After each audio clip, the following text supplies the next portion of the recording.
నమస్తే. ఏబి వెంకటేశ్వరరావు మాజీ intelligence chief.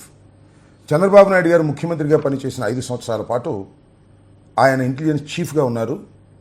Intelligence చీఫ్గా ఉండటమే కాదు, ఒక రాజకీయవేత్తగా వ్యవహరించారు.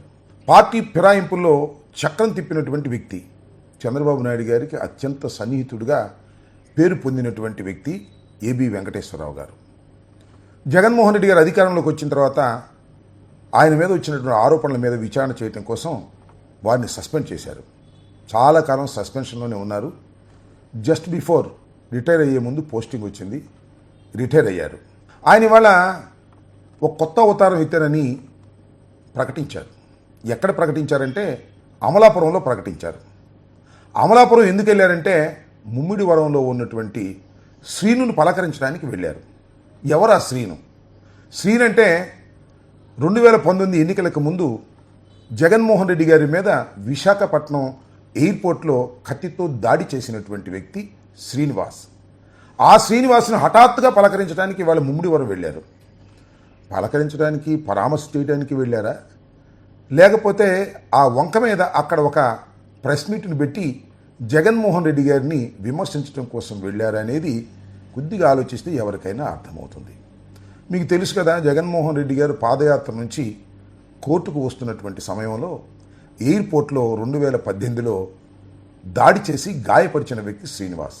దాన్ని ఎల్లో మీడియా అలాగే ఏబి వెంకటేశ్వరరావు గారు అది కోడికత్తి దాడి అని ప్రచారం చేస్తూ వచ్చారు. ఈ దాడి జరిగినప్పుడు కూడా ఏబి వెంకటేశ్వరరావు గారు ఇంటెలిజెన్స్ చీఫ్గా ఉన్నారు. అసలు ఇంటెలిజెన్స్ చీఫ్ గారి కుట్రలో భాగమే ఈ దాడి కూడా అని ఆ రోజుల్లో ప్రచారం జరిగింది. అలాంటి శ్రీనివాస్ని వెళ్ళి పలకరించారు. పలకరించి శ్రీనివాస్ చేసింది తప్పేనన్నారు.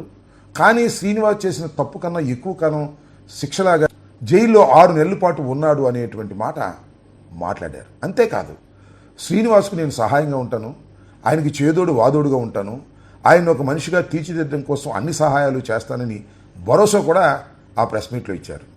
అన్నిటికంటే చిత్రం ఏంటంటే ఆ ప్రెస్ మీట్లో ఏబి వెంకటేశ్వరరావు గారు 2 ప్రకటనలు చేశారు. ఒకటి ఏమిటంటే నేను రాజకీయాల్లోకి వస్తున్నాను అని. సరే, ఏబి వెంకటేశ్వరరావు రాజకీయాల్లో లేరని ఎవరు అనుకున్నారు? ఏబి వెంకటేశ్వరరావు గారు ఇంటెలిజెన్స్ చీఫ్గా ఉన్నప్పుడే రాజకీయ నాయకుడిగా వ్యవహరించాడు అనేది కదా ఆరోపణ. అంతేకాదు, ఆ తర్వాత చంద్రబాబు నాయుడు గారు అధికారంలోకి వచ్చిన తర్వాత ఆయనకి పోలీస్ హౌసింగ్ కార్పొరేషన్ చైర్మన్గా కూడా పదవి కట్టబెట్టే ప్రయత్నం చేశారు. అఫ్కోర్స్ ఆయన తీసుకోలేదేమో, అది నాకు తెలియదు. కాబట్టి ఆయన ఆల్రెడీ పరిపూర్ణమైన రాజకీయ నాయకుడిగా వ్యవహరిస్తూ ఇవాళ శ్రీనుని పలకరించడానికి వెళ్ళినప్పుడు నేను రాజకీయాల్లోకి ప్రవేశిస్తున్నాను, నేను రాజకీయ అవతారం ఎత్తుతున్నాను అని చెబుతూ జగన్మోహన్ రెడ్డి గారి మీద ఘాటైన విమర్శలు చేసేటటువంటి ప్రయత్నం చేశారు. అన్నిటికన్నా మించేంటంటే జగన్మోహన్ రెడ్డి గారి టైంలో చాలా విధ్వంసం జరిగిందని, జగన్మోహన్ రెడ్డి గారు వేల కోట్ల రూపాయలు ప్రజాధనాన్ని దోచుకున్నాడని ఆరోపణ చేశాడు. ఇదేం కొత్త ఆరోపణ కాదు, చంద్రబాబు నాయుడు గారు చేస్తున్నారు, కేసులు కూడా నడుస్తూ ఉన్నాయి. వైఎస్ జగన్మోహన్ రెడ్డి గారు, ఆయన పార్టీ, ఆయన చేసేటటువంటి రాజకీయాల శైలి, రాజకీయాలు అందరూ చేస్తారు కానీ ఆయన రాజకీయాల శైలి సమాజానికి చాలా పెద్ద ప్రమాదకరమని నేను భావిస్తున్నాను. గత 5 సంవత్సరాల్లో జగన్మోహన్ రెడ్డి గారు, ఆయన పార్టీలోని వ్యక్తులు చేసినటువంటి విధ్వంసాన్ని మనందరం కళ్ళారా చూసాం.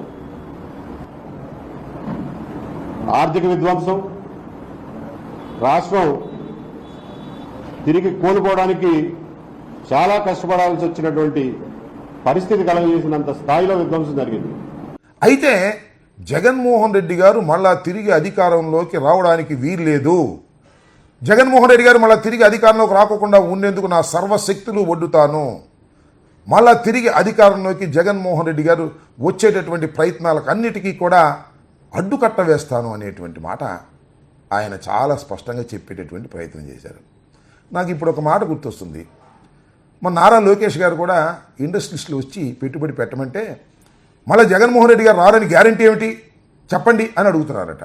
ఇది అది చూస్తే అర్థమవుతుంది ఏంటంటే నారా లోకేష్కి, ఏబి వెంకటేశ్వరరావు గారికి మళ్ళా తిరిగి జగన్మోహన్ రెడ్డి గారు అధికారంలోకి వచ్చేస్తారు అనేటువంటి భయం, ఆందోళన వారిని నిద్రపట్టే పరిస్థితుల్లో లేదు అని అర్థమవుతుంది.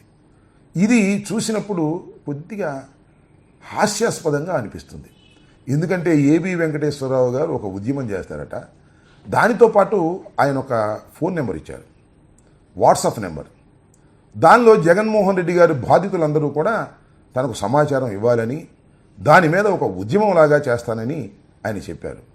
దాంతోపాటు ఒక మాట ఏమన్నారంటే, మీరు పంపించేటటువంటి మెసేజ్లు కానీ ఏవైనా విషయాలు కానీ సంస్కారవంతంగా ఉండాలి, మంచి భాష వాడాలి అని ఆయన పాపం సూచించాడు.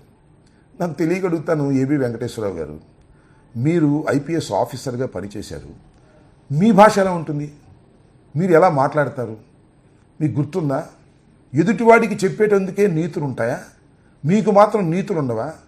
మీరు ఒక కమ్మ సంఘం మీటింగ్లో జగన్మోహన్ రెడ్డి గారిని గురించి మాట్లాడినటువంటి మాటలు, మీరు వాడినటువంటి పదజాలం జనం ఏమన్నా మర్చిపోయారనుకుంటున్నారా? యూట్యూబ్లో ఇప్పుడు కూడా చక్కెర కొడుతూ ఉంది కదా.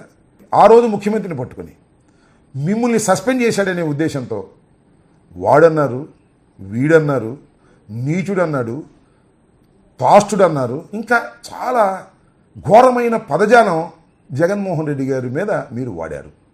అంతేకాకుండా కమ్మ వ్యతిరేకంగా చంద్రబాబు నాయుడు గారిని చూసి జగన్మోహన్ రెడ్డి గారు, రాజశేఖర రెడ్డి గారు విత్తనాలను లాటారని, ఇది కమ్మ వ్యతిరేక ప్రభుత్వమని ముద్ర వేసే ప్రయత్నం చేశారు. రాజశేఖర రెడ్డి వేసిన విత్తనం ఇప్పుడు పెద్ద విషవృక్షమై కూర్చుంది. అది ఏమాత్రం వెరప లేకుండా మంచి మర్యాదలకి, రాజకీయాల్లో గౌరవానికి, అడ్మినిస్ట్రేషన్లో సంప్రదాయాలకి ఏమాత్రం విలువ ఇవ్వకుండా కమ్మవారిని ఓపెన్గా, టార్గెటెడ్గా వాళ్ళని అణిచివేత ఒక యుద్ధ కార్యక్రమంలాగా యుద్ధం ప్రకటించారు. అది వీడు వచ్చిన తర్వాత జరిగినటువంటి కొత్త మార్పు. ఆ పరిస్థితుల్లో 30వ తారీఖున ప్రమాణ స్వీకారం చేశాడు. అదే రోజు రాత్రి వాడు ఇచ్చిన రెండో జీవో నా ట్రాన్స్ఫర్ చేశాడు, కానీ పోస్టింగ్ ఇవ్వడు. సో 8 నెలల పాటు పోస్టింగ్ లేదు, జీతం లేదు. సరే, బ్యాంకులో ఎంతో కొంత సేవింగ్స్ ఉంటాయి కాబట్టి నడిచిపోయింది. అప్పటికీ కూడా నేనేం కొట్లాడలా, నేనేమి ఎవరితోనూ పోట్లాడలా. అజయ్ కల్లాం దగ్గరికి 2-3 సార్లు పోయి, ఏమంటే పోస్టింగ్ ఇవ్వకపోయారు, బాగానే ఉంది, మరి జీతం కూడా ఇవ్వకపోతే ఎట్లా బతావా? మీ అహంకారం ఏంటి నాకు తెలియగలుగుతాను. మీ అహంకారం కులాహంకారం కాదా? మీ అహంకారం కమ్మ అహంకారం కాదా? ఎందుకండి కులాన్ని అడ్డం పెట్టుకుని రాజకీయం చేయాలని ప్రయత్నం చేస్తున్నారు మీరు, ఏబి వెంకటేశ్వరరావు గారు? ఆఫ్కోర్స్ మీరు రాజకీయాల్లో చేరొచ్చు, సన్యాసంలో చేరొచ్చు, దట్ ఈజ్ యువర్ ఆప్షన్. మీరు ఐపీఎస్ ఆఫీసర్గా పనిచేసి రిటైర్డ్ అయిపోయిన తర్వాత మీరు ఏ కార్యకలాపాలు చేసుకున్నా ఎవరికీ అభ్యంతరం లేదు. కానీ జగన్మోహన్ రెడ్డి గారి మీద దూషణ భూషణలు చేసి, స్వర్గీయ రాజశేఖర రెడ్డి గారి మీద కూడా దూషణ భూషణలు చేసేటటువంటి ఒక అహంకార ధోరణితో మీరు వ్యవహరిస్తున్నారు. ఇది మీ పతనానికే కాదు, చంద్రబాబు పతనానికి కూడా దోహదం చేస్తుందనే విషయాన్ని మీరు గుర్తెరిగి ప్రవర్తిస్తే మంచిది అనే విషయాన్ని మాత్రం ఇక్కడ నేను చాలా స్పష్టంగా చెప్పదలుచుకున్నాను. ఏబి వెంకటేశ్వరరావు గారు లాంటి వాళ్ళు 100 మంది 1000 మంది దుష్ప్రచారం చేసినా జగన్మోహన్ రెడ్డి గారికి ఏం కాదు. మీరు ఏ విధంగా భయపడుతున్నారో ఆ భయం నిజం. జగన్మోహన్ రెడ్డి గారు తిరిగి మళ్ళా ఈ రాష్ట్రంలో అధికారంలోకి రాబోతున్నారు. కారణం ఏంటంటే ఈ 11 మాసాల్లో తెలుగుదేశం పార్టీ కూటమి ప్రభుత్వం చేసినటువంటి అరాచకాలు, ప్రజా వ్యతిరేకమైనటువంటి నిర్ణయాలు, సంక్షేమ కార్యక్రమాలు అమలు చేయటంలో విఫలం, ఇవన్నీ కూడా జగన్మోహన్ రెడ్డి గారిని మళ్ళా గుర్తు చేస్తున్నాయి.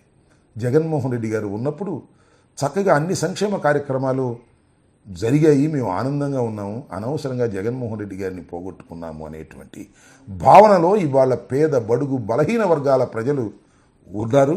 ఎప్పుడు ఎన్నికలు వస్తాయా, ఓటు వేద్దాం, జగన్మోహన్ రెడ్డి గారిని మళ్ళీ ముఖ్యమంత్రిగా చేసుకుందామని అనుకుంటున్నటువంటి విషయం మీరు గ్రహించగలిగినందుకు సంతోషం. మీరు తలకాయ కింద కాళ్ళు పైన పెట్టి తపస్సు చేసినా జగన్మోహన్ రెడ్డి గారిని మీరేమీ చేయలేరనే విషయాన్ని దయచేసి తెలుసుకోండి.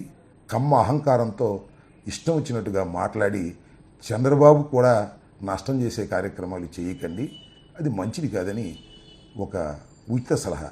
పాటిస్తారా లేదా? ఎలా పాటిస్తారులే. ఐపీఎస్ అధికారులుగా పనిచేసినటువంటి వ్యక్తులు, మేధావినని మీరు అనుకుంటున్నటువంటి వ్యక్తులు, మీరు మేధావులు కాదు, కేవలం అహంకారంతోనే మీరు మాట్లాడుతున్నారనే విషయాన్ని దయచేసి మర్చిపోవద్దని విజ్ఞప్తి చేస్తున్నాను. ధన్యవాదాలు.